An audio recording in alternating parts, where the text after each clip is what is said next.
Welcome to சிங்கு ஜெய் தமிழ். நேற்று வந்துட்டு சிபிஎஸ்சியோட dates release ஆகிருச்சு. சிபிஎஸ்சி வெப்சைட்ல கொடுத்துருந்தாங்க. என்ன அப்படி பெரிய வந்துச்சு அப்படி பார்த்தீங்கன்னா 21 February 2025 ஸ்டார்ட் ஆகிட்டு 29th March இருக்க போகுது. கிட்டத்தட்ட உங்களுக்கு வந்துட்டு ஒரு மாதம் 10 நாள் இருக்க போகுது. நீங்கள் ஆனால் இப்போ நம்ம ஜெய் அளவுக்கு என்ன அஃபெக்ட் பண்ணோம் அப்படி பார்க்கும்போது இப்போ ஃபர்ஸ்ட் செஷன் எப்போ ஸ்டார்ட் ஆகுது பார்த்தீங்கன்னா 22 January to 31 January 2025.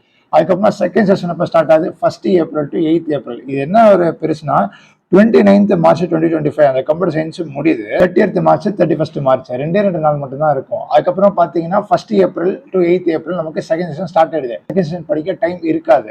ஆனால் இருந்துட்டு நீங்கள் யாரெல்லாம் ஃபர்ஸ்ட் அப்ளை பண்ணலையோ சீக்கிரமா அப்ளை பண்ணி அதை சொல்ல தான் இந்த வீடியோ வந்து கொண்டு. அதுக்கப்புறமா இன்னொரு பார்த்தீங்கன்னா ஃபர்ஸ்ட் செஷனோட ரெஜிஸ்ட்ரேஷன் நாளைக்கு முடியுது. இன்னைக்கு 21, நாளைக்கு லாஸ்ட் டேட் 22. யாரெல்லாம் அப்ளை பண்ணலையோ சீக்கிரமா அப்ளை பண்ணிடுங்க. இப்போ கேட்டகரி சர்டிஃபிகேட்ஸ்க்கு அவங்க வேணாம்னு சொல்லிட்டாங்க. ஸோ எதுவுமே வேணாம்னு சொல்லிட்டாங்க. நீங்கள் ஜஸ்ட் அப்ளை பண்ணாலே போதும். இப்போ நீங்கள் ஒரு கேட்டகரி சர்டிஃபிகேட் இல்லைனா கூட நீங்கள் அப்ளை பண்ணிவிட்டு உங்களுக்கு அக்னாலஜ்மெண்ட் லெட்டர் கிடைக்கும். அந்த லெட்டரை வச்சு நீங்கள் சர்டிஃபிகேட் நம்பர் போட்டுடலாம், டேட் ஆஃப் இஷ்யூவிங் அத்தாரிட்டி எல்லாமே நீங்கள் போட்டுடலாம். ஸோ ஈஸியாக நீங்கள் ரிசர்வேஷனாக கிடைக்கிற மாதிரி அவங்க என்டிஏ கிளியராக ஒரு அப்டேட் கொடுத்துட்டாங்க. அந்த வீடியோ தான் லாஸ்ட் வீடியோ போட்டிருந்தேன். போய் செக் பண்ண சீக்கிரமாக செக் பண்ணிக்கோங்க.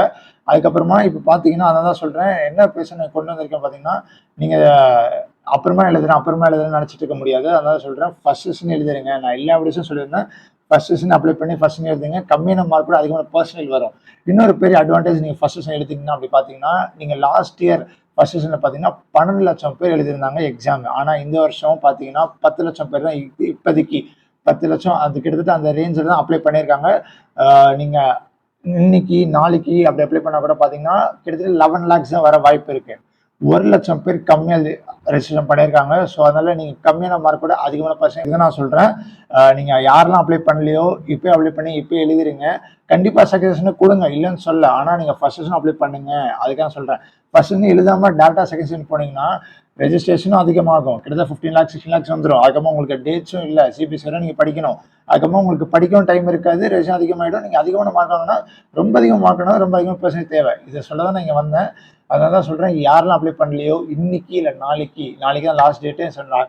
நாளைக்கே இப்போ அப்ளை பண்ணிடுங்க. ஃபர்ஸ்ட் செஷனே கொடுங்க. இதுதான் என்னோட பெரிய ரிக்வஸ்ட். இதுக்காக நான் சொல்ல வந்தேன். ஸோ இதுதான் ஒரு சிபிஎஸ்சி அப்டேட்டும் வந்திருக்கு. ஸோ சிபிஎஸ்சி நல்லா கான்சன்ட்ரேஷனாக படிங்க. ஜெயிலில் படிக்கிற பசங்களுக்கு சிபிஎஸ்சி கொஞ்சம் ஈஸியாக தான் இருக்கும். ஏன்னா சிபிஎஸ்சி தான் பேஸ் ஆச்சு. நான் எல்லா வீடியோஸும் சொல்லியிருப்பேன்.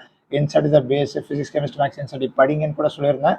அதுதான் அதனால் நீங்கள் சிபிஎஸ்சி படித்தா கூட ஈஸி தான். அதனால் சிபிஎஸ்சி நல்லா படிங்க, ப்ராக்டிஸ் நல்லா பண்ணுங்கள். So stay tune. எந்த டவுட்ஸ் இருந்தாலும் கமெண்ட்ஸில் கேளுங்க, எல்லாத்துக்கும் ரிப்ளை பண்ணுவேன். வாட்ஸ்அப் ஜாயின் பண்ணி சீக்கிரமாக ஜாயின் பண்ணிக்கோங்க. எதுவாக இருந்தாலும் கேளுங்க, எல்லாத்துக்கும் ரிப்ளை பண்ணுவேன். So stay tune. All the best. பார்ப்போம்.